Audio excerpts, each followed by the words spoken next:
નમસ્તે મિત્રો, આપ જોઈ રહ્યા છો ભારતીય જનસંદેશ સમાચાર. હું છું દિનેશ કુમાર બાબરિયા, ભાવનગર. તાલુકામાં પત્રકાર એકતા પરિષદ દ્વારા સર્વરોગ નિદાન કેમ્પ, નિદાન, એક્સરે, સોનોગ્રાફી સહિત દવા સહિતનું બધું ફ્રી આવો કેમ્પ પાલિતાણામાં પ્રથમ વખત યોજાયો છે. ત્યારે પાલિતાણામાં સેંકડો દર્દીઓ અલગ અલગ 7 વિભાગના ડૉક્ટરો પાસે પોતાની સારવાર અને દવા લઈ રહ્યા છે. આજના સફળ કેમ્પના આયોજન પાલિતાણાની ટીમે કર્યું છે, પાલિતાણા પત્રકાર એકતા પરિષદ દ્વારા. ત્યારે અમે આમંત્રિત તરીકે અહીં હાજર રહ્યા.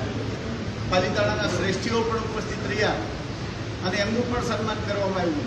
એટલે આજનો કાર્યક્રમ ખૂબ સફળતા અને સરાહનીય છે અને આવા કાર્યક્રમ થતા રહે અને આ કાર્યક્રમ સફળ થવા બદલ પાલિતાણાની ટીમનો હૃદયપૂર્વક આભાર પણ વ્યક્ત કરું છું.